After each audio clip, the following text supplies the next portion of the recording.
তপ্ত ভালোবাসা লিখেছেন রিক্তা ইসলাম মায়া পর্ব ৭ ডায়েরির চতুর্থ পাতা।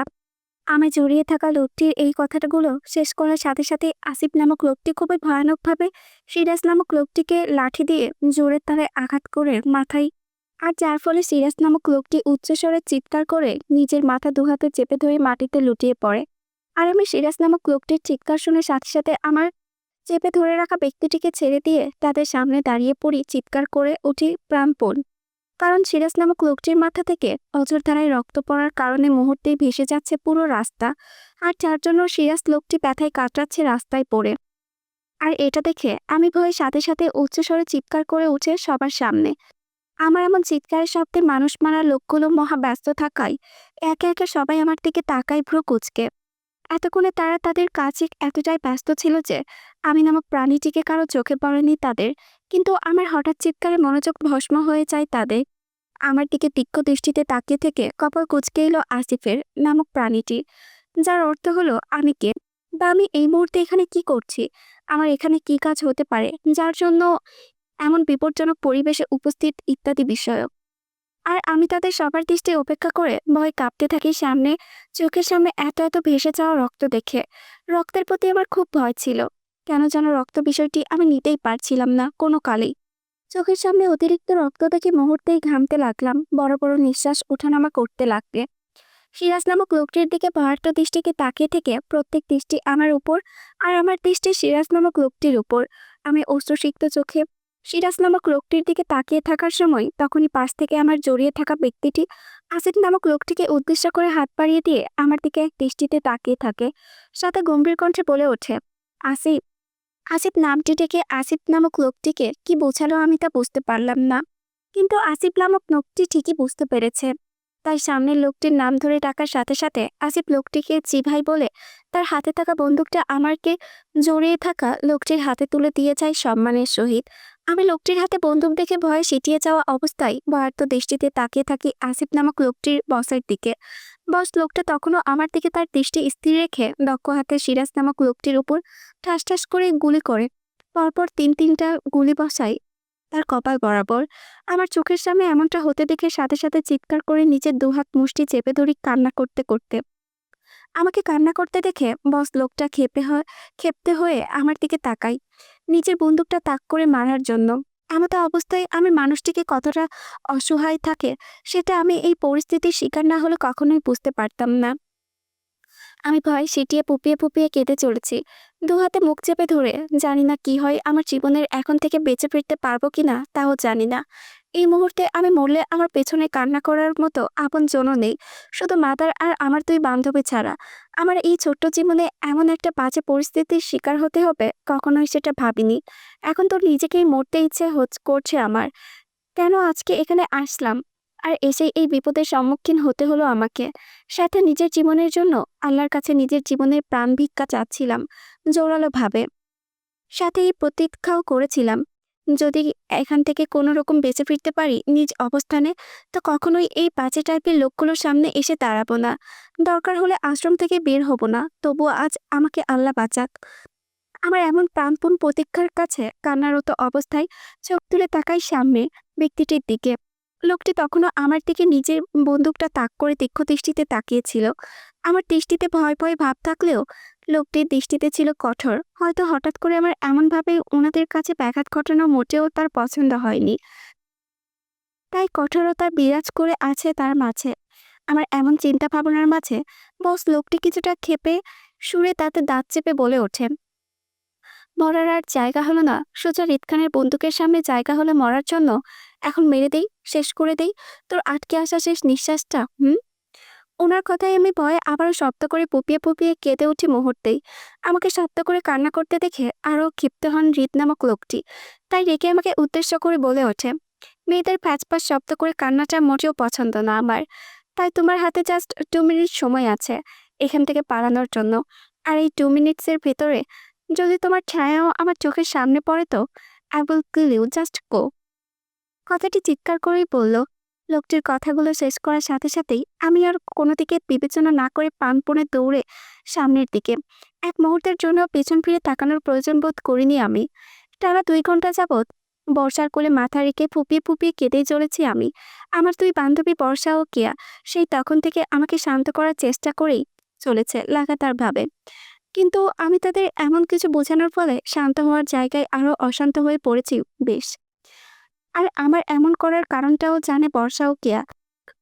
তার জন্যই মূলত ওরা আমাকে শান্ত করতে চাইছে জোরালোভাবে। কিন্তু ওদের এত শত চেষ্টার ফলেও নিজেকে শান্ত করতে পারছি না কোনোভাবে। কারণ চোখের সামনে সামনে এমন ভয়ানক মৃত্যু দেখে বেশ ভয় পেয়েছিলাম ভেতর থেকে আমি। তাই নিজেকে বোঝানোর অস্বাস্থ্যকর কিছু হয়ে পড়েছে কেয়া আর বর্ষার কাছে। ডায়েরির পঞ্চম পাতা। বর্ষার কোলে মাথা দিয়ে ফুপিয়ে ফুপিয়ে কাঁদার সময় হঠাৎ করে আমার রুমের দরজায় কেউ খটখট করে শব্দ করে বেল বাজিয়ে উঠে জোর তোলে।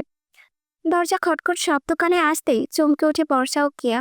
দরজার পিছনে কি হতে পারে সেটাই বুঝেই বর্ষার দ্রুততার সঙ্গে আমার চোখে মুখে পানি নিজের দুহাতে পরিষ্কার করে নেয়।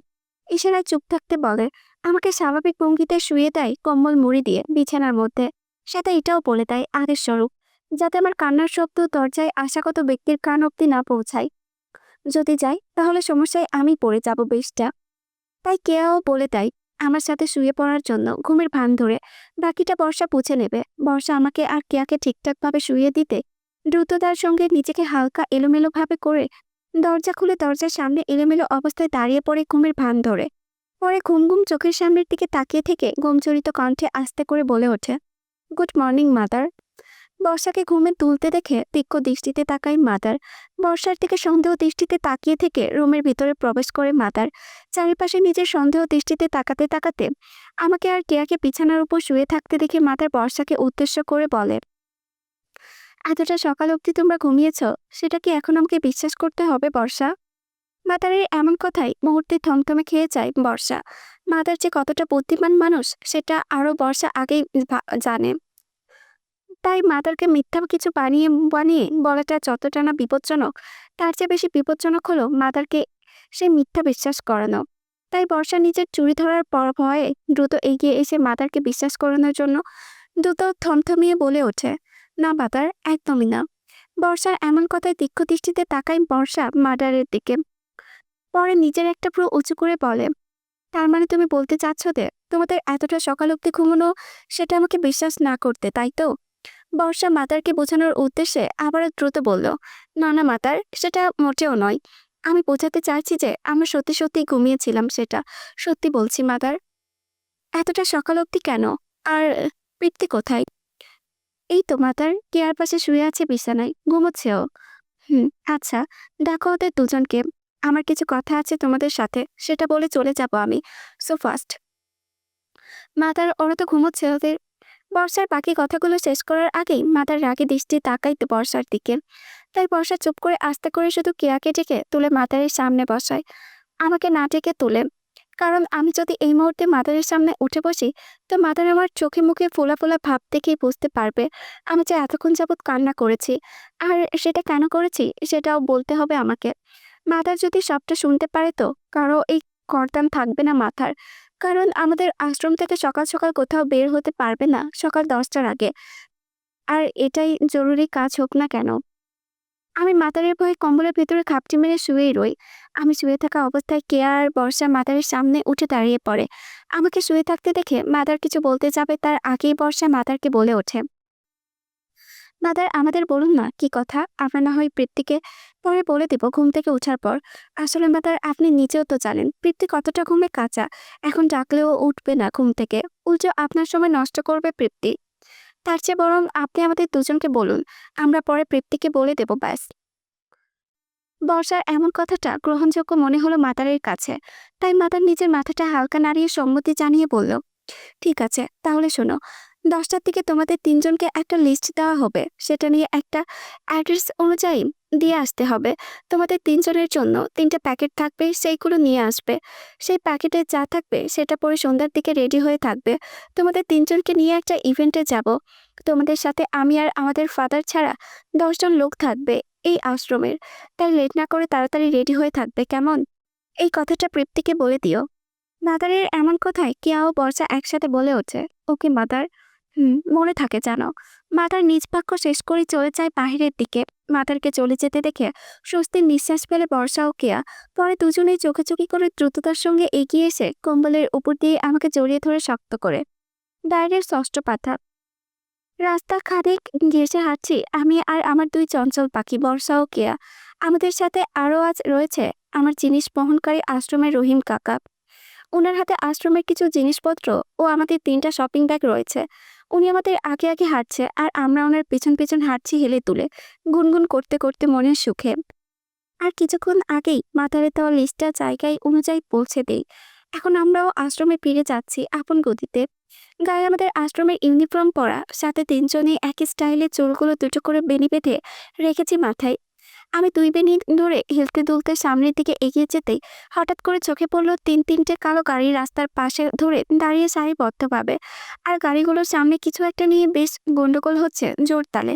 চারিপাশে মানুষ রয়েছে বেশ অনেকটাই, কিন্তু কেউ কিছু বলার সাহস জুগিয়ে উঠতেই পারছে না, হয়তো ঝামেলা সৃষ্টিকারীর ভয়ে। তাই তো এতটা গন্ডগোলের মধ্যেও সবাই নীরব দর্শকের মতো চুপচাপ দাঁড়িয়ে আছে চারিপাশে ভিড় জমিয়ে রেখে। আমি বর্ষা কেয়া এতটা ভিড় থেকে কৌতূহলী হয়ে এইসব ভিড় ঠেলে একপাশে গিয়ে দাঁড়াই, মূলত কি হচ্ছে সেটা দেখার জন্য। আমরা 3জন গিয়ে দাঁড়াতেই চোখে পড়লো সকালের গুন্ডাগুলোকে। এবারও একটা ভদ্রলোক নির্বিঘ্নতে জড়ালো ভাবে হকস্টিক দিয়ে মারছে। আসিফ নামক বজ্জাত লোকটি একপাশে দাঁড়িয়ে আছে ওদের সামনে। আর ওদের বস রিদ খান নামক ভয়ানক লোকটি চেয়ারের মধ্যে পায়ের উপর পা তুলে বসে আছে আরাম করে। মনে হচ্ছে এখানে কোনো এন্টারটেনমেন্ট নামক টিভি শো চলছে, যেখান থেকে উনি স্বতঃস্ফূর্তভাবে বসে আছে, দেখে মজা নিচ্ছে। আমি ওদের চোখের সামনে আবারও পড়তে দেখে মুহূর্তে চমকে উঠে ভয় পেয়ে সাথে সাথে। পরে সকালে ঘটনাগুলো মনে করতে ভয় সিটিয়ে যাওয়া অবস্থায় গলা শুকিয়ে যায় আমার। আমি একটা শুকনো ঢোক গিলে মৃদু চোখে ওদেরকে দেখতে দেখতে আস্তে করে বর্ষার পিছনে লুকিয়ে পড়ি। গুন্ডাগুলোর কেউ দেখার আগে বর্ষার পিছনে লুকিয়ে থাকা অবস্থায় এই রিতকার নামক ভয়ানক লোকটার দিকে তাকাই ঘৃণিত চোখে বর্ষার পিছনে লুকিয়ে থাকা অবস্থায়। কারণ আজ এই খারাপ লোকটাকে পরপর 2বার চোখের সামনে গুন্ডামি করতে দেখে, কারণ আমার শক্ত মনে একরাশ নয়, অনেক ঘৃণা জমে আছে এই ব্যক্তিটির জন্য। কারণ উনি বাবার সমান বয়স্ক লোককে মারতে দ্বিধাবোধ করছে না কোনোভাবেই। একটা ব্যক্তি কতটা খারাপ হলে এমনটা করতে পারে সেটা অন্তত আমার জানা নেই। তাই আমি ওনার দিকে ঘৃণিত চোখে তাকাই বর্ষার পেছন থেকে। উনি তখনও শান্ত দৃষ্টিতে সামনের দিকে তাকিয়েছিল স্থিরভাবে। একটা অস্থির পরিবেশ। রিদ খানকে দেখে আমার মনে হচ্ছে এই মুহূর্তে এখানে কিছুই হচ্ছে না, সবই ঠিকঠাক আছে। শুধু চারিপাশের লোকগুলো খামোখা রাস্তার মাঝখানে ওনার আশেপাশে দাঁড়িয়ে দাঁড়িয়ে ভিড় জমিয়ে রেখেছে জোর তালে। সেই সাথে আমরাও আছি 3 বান্ধবী, সব কয়টার আজাইরা পাবলিক। আমার এমন সব চিন্তা ভাবনার মাঝে সামনে থেকে আসিফ নামক লোকটি রিদ খান নামক ভয়ানক গুন্ডাপাশি লোকটির কাছে গিয়ে আদিক্ষেতা স্বরূপ বিনীত সুরে বলে ওঠে, ভাই তারপরেও ব্যাটা মুখ খুলছে না, জিদ্দি একটা, কি করব একে। কথা বলে নিচে পড়ে থাকা রক্তাক্ত ব্যক্তিটিকে আসিফ নামক লোকটি আঙ্গুলের ইশারায় দেখায়। রিদ খান সাইকোদের মতো করে নিজের ঘাড় খানিকটা বাঁকা করে তাকার নিচে পড়ে থাকা ব্যক্তিটির দিকে। এক পলক রক্তাক্ত ব্যক্তিটির অবস্থা দেখে মুহূর্তে চেয়ার থেকে উঠে দাঁড়িয়ে পড়ে স্ট্রং হয়ে আসিফকে এক পলক দেখে নিয়ে অ্যাটিটিউডের সাথে নিজের সানগ্লাস চোখ থেকে পড়তে পড়তে স্বাভাবিক ভঙ্গিতে বলে ওঠে, আপাতত কিছুই করার নেই। ওর দুটো হাত প্যাকেটে প্যাকেটে করে ওর বাসায় পৌঁছে দে ওর ভাইদের কাছে। সাথে ছোট করে কাগজের উপর লিখে দিবি, শ্রদ্ধেয় ভাই মহাদয়, আপনার জন্য রিদ খানের ভরপুর ভালোবাসা রইল। কথাটা শোনার সাথে সাথে নিচে পড়ে থাকা রক্তাক্ত ব্যক্তিটি চিৎকার করে মাটিতে পড়া অবস্থায় বলে ওঠে, রিদ খান আমি সব বলবো, হ্যাঁ আমি সব বলবো। রক্তাক্ত ব্যক্তিটির বুক ফাটা কান্নাই আমাদের সবার কান অবধি পৌঁছালেও রিদ খানের কান অবধি পৌঁছাতে পারেনি। রিদ খান অত্যন্ত নির্দয়ের সাথে গম্ভীর কণ্ঠে বলল, নো নিড, প্রয়োজন বোধ নেই আর। এতক্ষণ যাবৎ মার খাওয়ার পরেও যখন মুখ খুলিসনি, তাই এখন আপাতত আমার সময় বা প্রয়োজন কোনোটাই নেই তোর মুখ খোলার জন্য, সো বাই। কথাটা বলে আসিফ নামক লোকটিকে রেখে সাথে সাথে রিদ খান অ্যাটিটিউডের সাথে নিজের গাড়িতে উঠে বসতেই গাড়িটি সাই সাই করে চলে যেতে থাকলো আপন গতিতে। আর পেছনে রয়ে যায় রক্তাক্ত ব্যক্তিটির বুক ফাটা চিৎকার ও আর্তনাদ। আমি সবকিছুই দেখে আবারও বর্ষার পেছনে লুকিয়ে থাকা অবস্থায় পুপে পুপে কান্না করে উঠে, কষ্ট আর ভয়ে। কারণ সকালের মতো এই লোকটাকেও হয়তো মেরে ফেলবে রিদ খানের লোকগুলো। কথাটা ভাবতেই কষ্টটা যে আমার আকাশ ছুঁই ছুঁই। আমার পুপিয়ে পুপিয়ে কাঁদার শব্দে বর্ষা ও ক্রিয়া দ্রুত পিছন ফেলে আমাকে জড়িয়ে ধরে দুজনের সাথে। পরে বর্ষা সকালের ঘটনাগুলো মনে করে আমাকে নিয়ে উত্তেজিত হয়ে পড়েন দুজনে। তাই সাথে সাথে আমাকে নিয়ে এখান থেকে নিয়ে যায় আশ্রমের মধ্যে, বাকিটা শেষটা না দেখেই। তাই আমরা আর কেউ বলতে পারি না রিপ নামক লোকটি রক্তাক্ত ব্যক্তিটির সাথে কি করেছিল পরে। লোকটি কি এখনো বেঁচে আছে নাকি মরে গেছে? রাতের সন্ধ্যা তারার মহলে জমজম আমেজের সাথে শান্তিপ্রিয় পরিবেশ ঘুমন্ত একটা পার্টিতে দাঁড়িয়েছিল আমি আর আমার দুই বান্ধবী কেয়া ও বর্ষা। চুপচাপ পার্টিটি হচ্ছে মূলত একটি বিশাল বড় বাড়ির বাগান এরিয়াতে। আর সেখানে আমরা সে যে চুপচাপ দাঁড়িয়ে আছি সেটা কিন্তু নয়, এই মুহূর্তে আমরা মহা চুপচাপ টাইপ রোবট হয়ে দাঁড়িয়ে আছি। ফাদার মাদার পাশাপাশি, মাদারের দেওয়া একই রকম ড্রেস চুড়িদার পাজামা পরে এসেছি আমরা তিনজন, পিঙ্ক কালারের মধ্যে।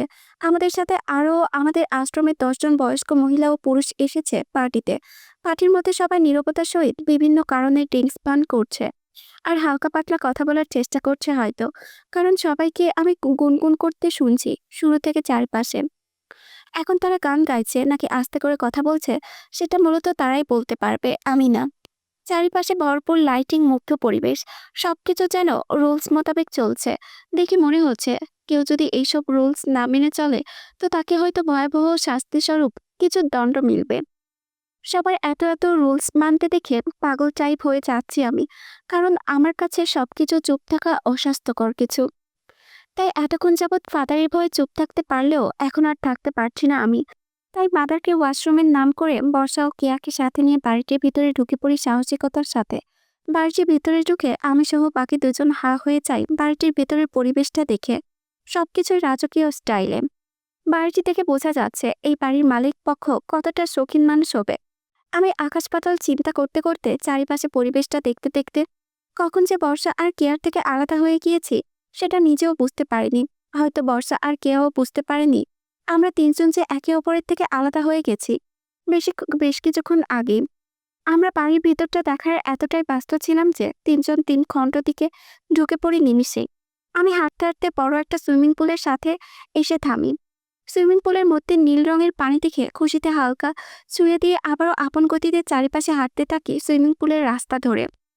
কোথায় যাচ্ছি সেটা আমি নিজেও জানি না, শুধু জানি একটু বাড়িটা ঘুরে দেখলে মন্দ নয়। আমি সামনের রাস্তা ধরে যখন সুইমিং পুলের জায়গাটা থেকে বের হতে যাব তখনই কেউ আমাকে আকস্মিকভাবে দেওয়ালের সাথে চেপে ধরে শক্ত করে। হঠাৎ এমন ঘটনায় আমি চমকিত হয়ে কেঁপে উঠে সামনের দিকে তাকাই, কিন্তু চোখের সামনে কাউকে দেখতে পেয়েও তার চেহারাটা স্পষ্ট ফুটে উঠছে না আমার চোখের অন্ধকারের জন্য। আমি ভয় পেয়ে থমকে গিয়ে হঠাৎ হুঁশ ফিরে আমার, তাই সাথে সাথে প্রাণপণ চেষ্টা করতে থাকি ছায়া মূর্তির মতো চেপে ধরে রাখা ব্যক্তিটির থেকে বাঁচার জন্য। আমি আমার চেষ্টা চালিত অবস্থায় রেখে কান্নাজড়িত কণ্ঠে বলে উঠি, কি আপনি আমাকে এইভাবে চেপে ধরে রেখেছেন কেন? যেতে দিন আমায়। আমার কান্না মিশ্রিত কথাগুলো কান অব্দি পৌঁছানো না ব্যক্তিটির। তিনি চাপা সুরে আমাকে বলল, কি আমি সেটা এখানে আসার আগে ভাবা দরকার ছিল তোমার, যে কে এখানে হতে পারে আর সে তোমাকে কি কি করতে পারে, সাথে কতটা ভয়ানক হতে পারে তোমার জন্য। কণ্ঠ ব্যক্তিটিকে আমি এখন অব্দি চেহারাটা ঠিক করে দেখতে না পারলেও তার কণ্ঠটা আমার কাছে বেশ পরিচিত, কারণ আজ পরপর দুবার এই ব্যক্তির সামনাসামনি পড়তে হয়েছে আমাকে। তাই আমি ভালো করে চিনতে পারছি কে এই লোক যে আমাকে এতটা শক্ত হাতে দেওয়ালের সাথে চেপে ধরে আছে। তিনি আর কেউ না, চরম গুন্ডা বিশিষ্ট লোক রিদ খান আমাকে চেপে ধরে রেখেছে দেওয়ালে। আমি এই বাড়ির সাথে সাথে আজকে পার্টিটাও রিদ খানের দেওয়া, যেখানে আমরা সবাই অংশগ্রহণ করেছি। কথাটা ভাবতেই বুক ফাটা কান্না আসছে আমার। যেটার থেকে পালিয়ে বাঁচতেন চাই সবসময় ঘুরে ফিরে সেই আগের জায়গায় এসে দাঁড়িয়ে পড়ি আমি। সেটা আমার সাথে কেন হয় তা আমি নিজেও জানি না। আমার এখন কষ্টের মধ্যে রিদ খান আমাকে উদ্দেশ্য করে ক্ষিপ্ত সুরে বলল, দেখে তো মনে হচ্ছে বয়স বেশি একটা হবে না, 16 বা 17 সামথিং কিছু একটা, তাই না? তারপরও এতটা আধা ছেলে পাগলের জন্য, তারপরও এতটাই অধিক ছেলেদের পাগল করার জন্য। Wow, interesting. ছোট হলে কি হবে, তোমার দম আছে বলতে হবে। কিন্তু মেইন পয়েন্ট হলো রিদ খান সেই দলের ছেলেদের পর্যায়ে পড়ে না যারা তোমাকে দেখে পাগল হয়ে যাবে এমন টাইপ কিছু। তাই তোমার মনে রাখার দরকার ছিল যে রিদ খানের সামনে বারবার আসাটা তোমার জন্য কতটা ভয়াবহ হতে পারে। না করা সত্ত্বেও যখন এসেছ, এখন তো তোমাকে তার ভুক্তভোগী হতেই হবে।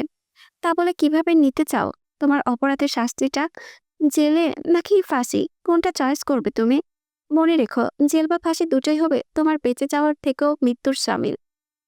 ওনার এমন ভয়ানক কথায় মুহূর্তেই কেঁপে উঠে আমি সাথে সাথে হু হু শব্দ করে ওনার সামনে কান্না করে উঠি। ওনার কাছে বন্দি থাকা অবস্থায় আমি কান্না করতে করতে বলে উঠি, প্লিজ আমাকে যেতে দিন। আমি ইচ্ছে করে পড়িনি আপনার সামনে কখনো। সবসময় ভুলবশত এসে পড়েছি আপনার কাছে। আমি আর আসবো না আপনার সামনে কখনো। তারপরেও আমাকে মারবেন না প্লিজ। তোমার এই মন ভোলানো মায়া কান্নাটা অন্য কোনো ছেলের সামনে কাঁদলে হয়তো তার মন গলতে পারে। হৃদ খানের তো মন নামক বিষয়টাই নেই, তাহলে গলবে কি করে? হৃদ নামক লোকটির এমন কথায় কষ্টটা যে আরো বেশি পোহাতে হচ্ছে আমার, এই জন্য যে হৃদ খান কখনো কাউকে দয়া মায়া দেখাতে দেয়নি। তাহলে আজ আমাকে কিভাবে দয়া মায়া দেখাবে এই লোকটা? বিনা দোষে কাউকে মারতে যার হাত কাঁপে না বিন্দুমাত্র, সেই ব্যক্তি কি আমাকে ছেড়ে দিবে দোষ থাকা সত্ত্বেও? সেটা কোনো কালেই হবার নয়, বরং আমাকেও অন্য সবার মতো ঠাস ঠাস গুলি করে উড়িয়ে দেবে আকাশে, উচ্চ প্রান্তে। এটা ভাবতে ভয়ে আরো সিটিয়ে যাই আমি। কি করে পারবো এই জঘন্য লোকটার হাত থেকে রক্ষা? কে দিবে আমাকে হৃদ খানের কবল থেকে মুক্তি? সেটা ভেবেই পাচ্ছিলাম না আমি। আমার ভয় পাওয়ার ধাপটা যেন এবারও আমার শরীরের শিরা উপশিরায় ভয়ে যাচ্ছে ক্ষণে ক্ষণে। আমি কম্পিত অবস্থায় হেঁচকি তুলে কান্না করতে করতে ওনাকে বলে উঠি, প্লিজ আমাকে মারবেন না। আমি আপনার সামনে মিথ্যা কান্না করেছি না, সত্যি বলছি। বিশ্বাস না হলে আমার মাতার এবং কিয়া বর্ষাকে জিজ্ঞেস করে দেখতে পারেন। ওরা বলবে আপনাকে যে আমি সত্যি আপনাকে অনেক ভয় পাচ্ছি। আর কান্নাটাও আমার সেই ভয় থেকেই আসছে, কারণ আমিও কোনটা টাইপের লোকদের পছন্দ করি না একদমই। তাই আপনি আমাকে বিশ্বাস করতে পারেন, আমি মায়া কান্না করছি না। কথাগুলো আমি সেদিন নিচের দিকে তাকিয়ে বললেও তখন এটা বুঝতে পেরেছিলাম। আমার কথাগুলো শুনে মুহূর্তেই চুপ করে গিয়ে কপাল কুঁচকে এসেছিল হৃদ খানের। হৃদ খান আমার দিকে বেশ কিছুক্ষণ চুপ করে কপাল কুঁচকে তাকিয়ে থেকে হঠাৎ করে আমার দিকে হালকা চুকে এসে বলে ওঠে, বিশ্বাস জিনিস আমি কোনো কালে আমার মধ্যে ছিল না। তোর বিশ্বাস নামক এই লাইনটা আপাতত আমি পাঠ রাখছি তোমার বলা কথাগুলোকে থেকে। তো এখন আমি মেইন পয়েন্টে আসি। সকালে ঘটনা মেনে নিলাম, তুমি অ্যাক্সিডেন্টলি আমার সামনে এসেছিলে। কিন্তু তোমার দুপুরে আমার সামনে আসাটাকে কি বলবো? তোমার ফ্রেন্ডের পেছনে লুকিয়েছিলে সেটা। আর এখন সোজা আমারই পার্টিতে ঢুকে আমারই রুমে চলে এলে। তোমার কি মনে হয় হৃদ খানকে বোকা বানানোটা এতটা সহজ? যতটা সহজে তোমার হৃদ খানকে পছন্দ না সেটা বললে আমাকে, এটা খুব সহজে তোমার কাছে খুব সহজ মনে হচ্ছে? হৃদ খানের এই কথাগুলো শুনে আমি মুহূর্তেই থমকে যাই। এটা ভেবে যে তার মানে হৃদ খান আমাকে দেখে ফেলেছিল আগেই, যে আমি দুপুরে ওইখানে দাঁড়িয়েছিলাম বর্ষার পেছনে। এটা ভেবে আমি চমকিত হই গম্ভীরভাবে, মুখে কিছু তা প্রকাশ করিনি। হৃদ খানের সম্পূর্ণ কথাগুলোই আমাকে কি বোঝালো হৃদ খান তা হয়তো আমি সেদিন বুঝতে পারিনি ঠিকই, কিন্তু সেদিনের পর থেকে বড্ড বাজেভাবে ভেসে যাই আমি এই ব্যক্তিটির কাছে। আমার বলা শেষ লাইনটার কারণে আমি ওনার দিকে তাকিয়ে থেকে অশ্রুসিক্ত চোখে বলে উঠি, আমি সত্যিই বলছি, সবগুলো ঘটনা আমার ইচ্ছেতে হয়নি। আমি আগে জানলে কখনোই ওইসব স্থানে যেতাম না।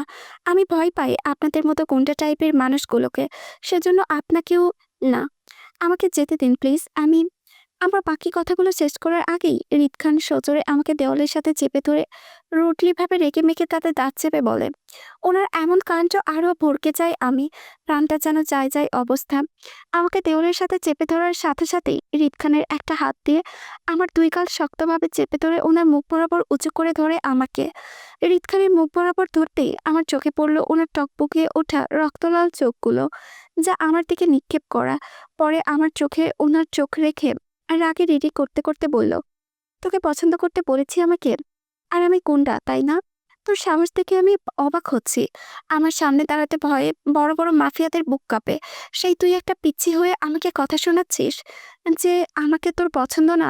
ইচ্ছে তো করছে বন্দুকের 6টা থেকে 6টা গুলি তোর কপালে ঢুকিয়ে দিয়ে তোর কপালটায় গুলিতে উড়িয়ে দিই। কি দেই উড়িয়ে? লাইফে ফার্স্ট টাইম কোনো মেয়ে আমাকে পছন্দ না, মন তো চাইছে কি যে করি তোকে। কথা বলেই আমাকে ধাক্কা দিয়ে মাটিতে ফেলে দেয় সাথে সাথে। আমি ওনার হঠাৎ ধাক্কায় তাল সামলাতে না পেরে ফ্লোরে পড়ি উপর হয়ে। তখন তিনি রেগে দেওয়ালে সজোরে লাথি মারে।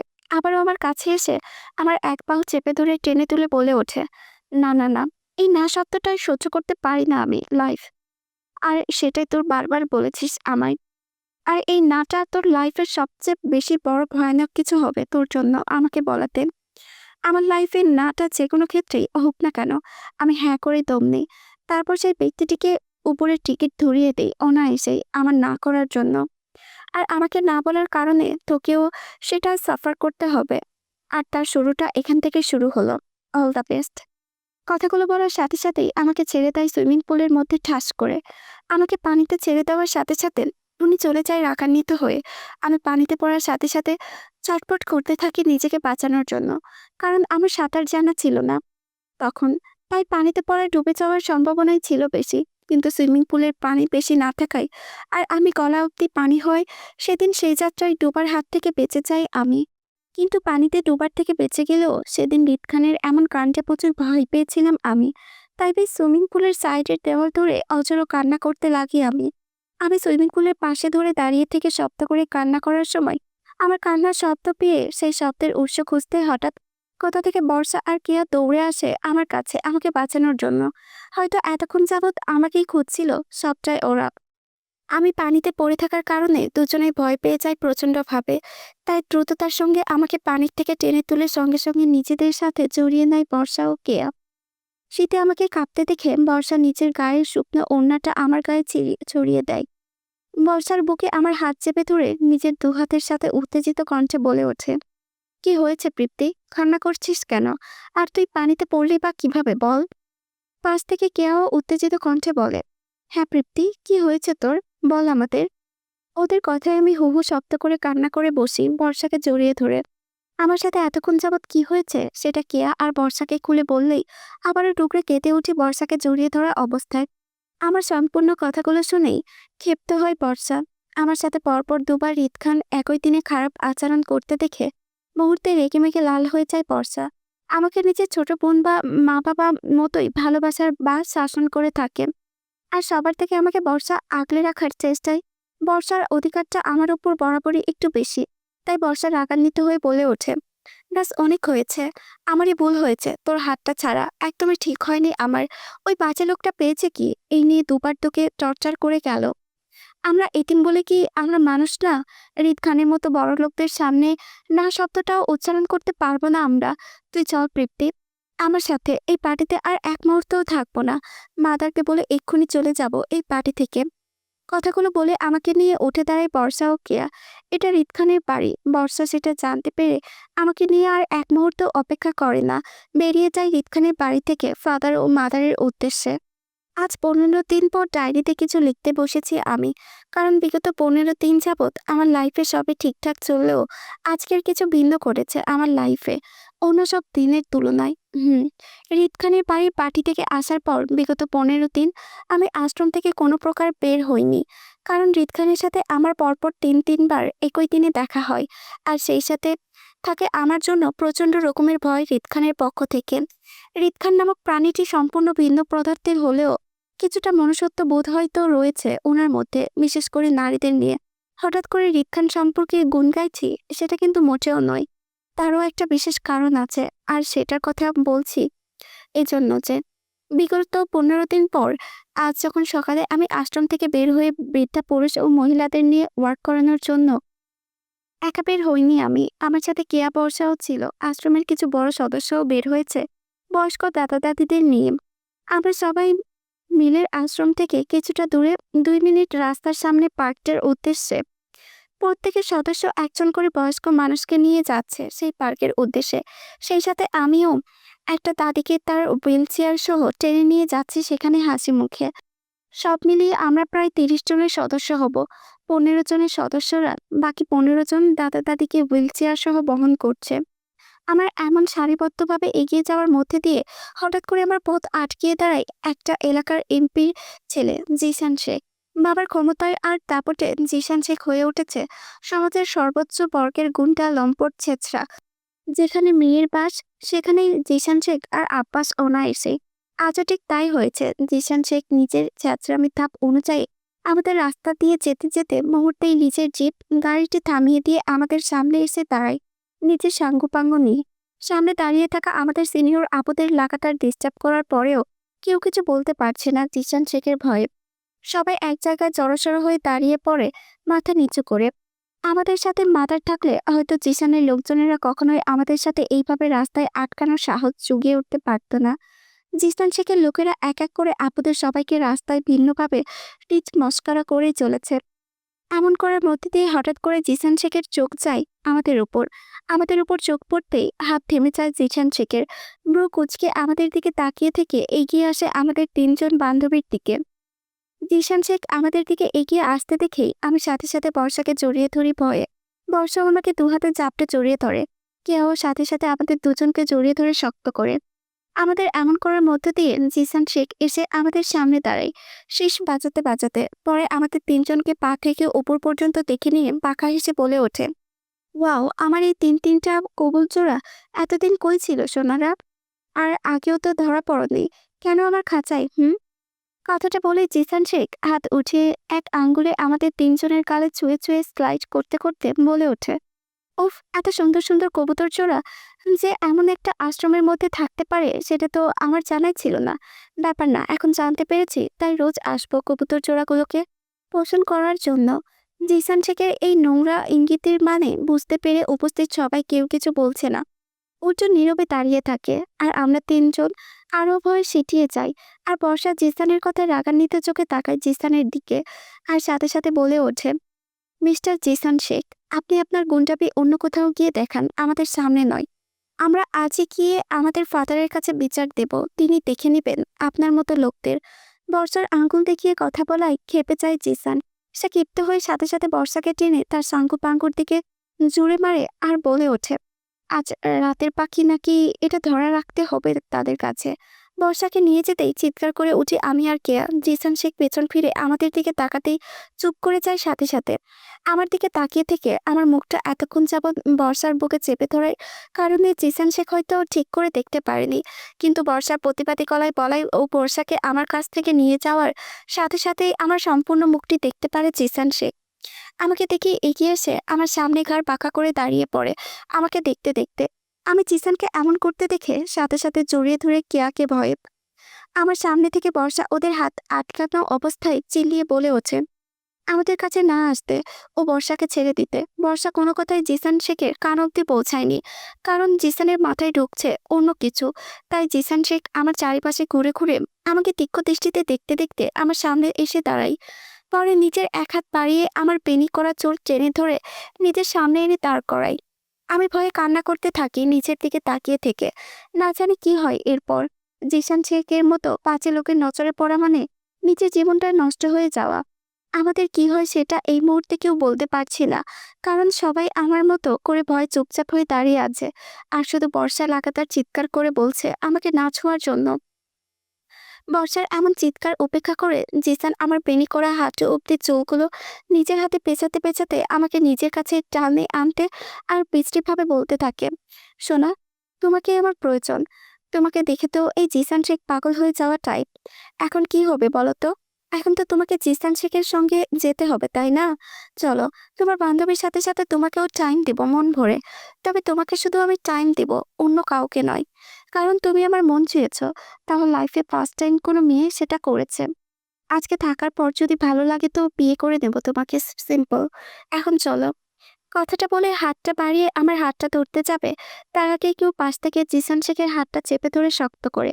তারপর আমার সেই ব্যক্তির দিক পেছন দিয়ে সে আমার সামনে এসে দাঁড়ায় জিসানের হাতটা চেপে ধরা অবস্থায়। আমি নিজের সামনে কাউকে দাঁড়াতে দেখেই কান্না করে দিয়ে ভয়ে চোটে হিতাহিত গান হারিয়ে ফেলে নিজের দু হাতে সেই ব্যক্তির দুই সাইডে কোটে আঁকড়ে ধরি শক্ত করে আশ্রয়স্থলের জন্য। আমাকে এমন করতে দেখে বিন্দু মাত্র আমার সামনে থাকা ব্যক্তিটি ঘাড় ঘুরিয়ে আমাকে এক পলক দেখে নিয়ে আবারও রাগান্বিত চোখে তাকায় জিসানের শেখের দিকে। পরে তাতে দাঁত চেপে ধরে ক্রুপ করে বলে ওঠে, তুই ভুল জায়গায় তোর নজর ও হাত দুটোই বাড়িয়েছিস। এটার জন্য তোকে খুব বেশি ভুক্তভোগী হতে হবে, আর সেটা কিভাবে হবে তুই নিজেই বুঝতে পারবি। আমার ধরে থাকা ব্যক্তিটির এমন কথায় জিসান শেখ চুপ করে থাকলেও পেছন থেকে জিসানের সাঙ্গপাঙ্গদের মধ্যে একজন রেগে বলে ওঠে, ওই, কে রে তুই? কাছ থেকে অন্যজন বলে ওঠে, মনে হয় এই পাখিদের মধ্যে কারো বয়ফ্রেন্ড হবে হয়তো শালা। সেই জন্যই তো মরার জন্য এত বড় বড় লেকচার দিচ্ছে শালা। বাকি কথাগুলোকে শেষ করার আগেই আমার জড়িয়ে থাকা লোকটির মধ্যে থেকে একজন বলে ওঠে, হৃদ খান উনি। হৃদ খান নামটি শোনার সাথে সাথে মুহূর্তে সবাই থমকে যায়। যেমনটা হয় মানুষের সামনে ভয়ানক কিছু উপস্থিত হলে মানুষ ভয়ে পাথর মূর্তি হয়ে যায়, ঠিক তেমনটাই জিসান শেখ ও তার সাঙ্গপাঙ্গদের অবস্থা হয়েছে।